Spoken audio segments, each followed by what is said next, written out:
Selamat datang di LMS GN Counseling dari Digipedia. Di sini Anda akan mendapatkan beberapa bagian di dalam tutorial ini.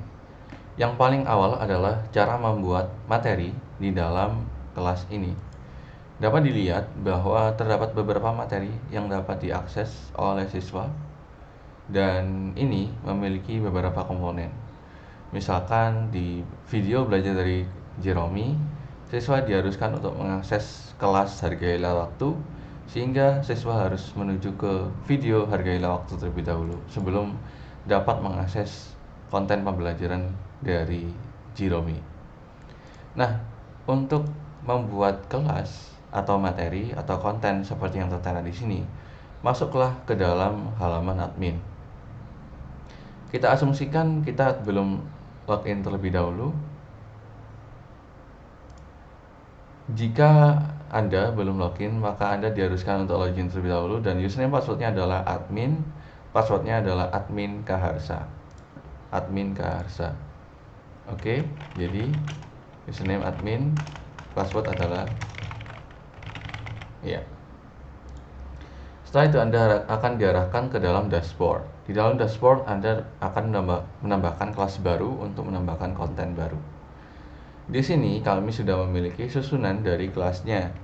Yang pertama adalah cita-cita setinggi tanah. Nah, kita bisa masukkan judulnya, kemudian kita copy paste deskripsi dari kelasnya. Kemudian maksimum student ini tidak perlu diisi karena ini membatasi jumlah siswa yang dapat mengakses kelas ini. Kemudian expiration enrollment adalah kelas ini bisa diakses beberapa hari atau beberapa bulan. Dan difficulty level ini menandakan ini kelas untuk level berapa atau kelas berapa. Misalkan saya ingin melakukan pinning terhadap kelasnya agar ada di urutan paling atas, bisa juga di featured course. Untuk bahasa, pilih bahasa Indonesia, kemudian bisa dikategorikan ini masuk ke dalam kisah inspiratif atau yang lain. Misalkan saya memasukkan kisah inspiratif.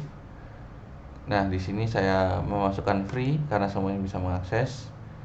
Dan untuk kelasnya saya ingin memasukkan ini sebagai thumbnail. Thumbnail itu adalah icon utama yang mewakili kelasnya.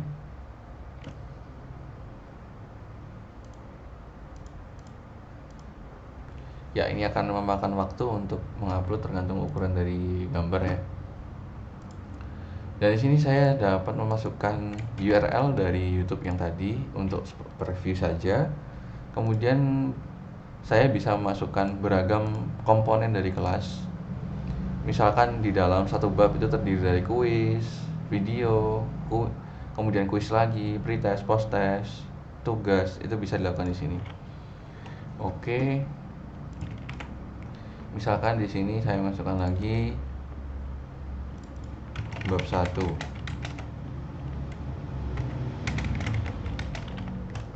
Nah, ini topik summary ini diisi deskripsi dari babnya. Tetapi ini opsional saja, tidak perlu diisi. Oke, saya masukkan lesson lagi karena saya ingin memasukkan video kita tes di tanah.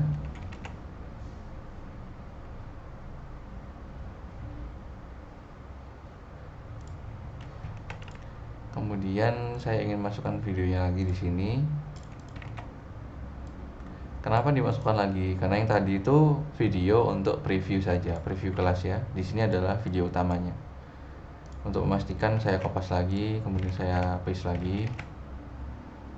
Kemudian jika ingin mengupload attachment seperti PPT, PDF, atau file-file lain itu bisa di sini. Untuk agar user tidak perlu daftar terlebih dahulu sebagai pengguna ya, username password itu bisa klik enable course preview.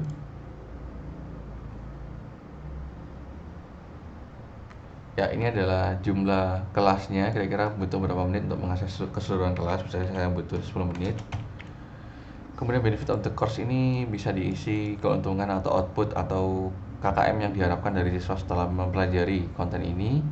Requirement atau instruction ini arahan sebelum mengakses kelas ini, misalnya pelajari dulu buku mengenai bla bla bla bla gitu. Kemudian target audience ini, kira-kira target audiensnya ini untuk apa? Untuk siapa?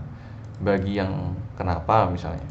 Kemudian material included ini seperti silabus, dan di sini make course publik ini agar siswa tidak perlu daftar terlebih dahulu.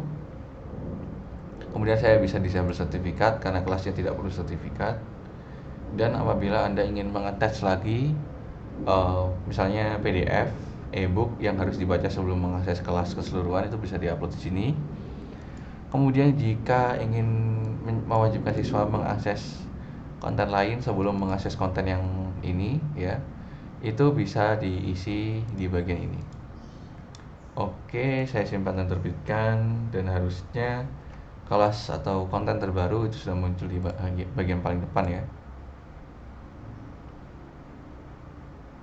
Ya, ini sudah muncul harusnya. Ya, ini sudah muncul ya. Dan bisa dicek di sini bahwa kelas sudah terpublish dengan sempurna. Dan siswa juga bisa mengakses. Lantas bagaimana caranya untuk mengakses menu lain? Ya, menu lain ini ada beberapa, misalnya profil guru BK, data siswa. Untuk data siswa sendiri itu akan diarahkan ke dashboard dan tentunya harus login. Dan berhubung tidak ada siswa yang daftar selain admin, jadi ini kosong. Kemudian untuk bagian lain seperti diariku, ini juga bisa diakses. Di dalam diariku ini siswa dapat mengisi unek-unek atau diari ya. Hari ini saya senang banget karena dapat reward dari BK karena,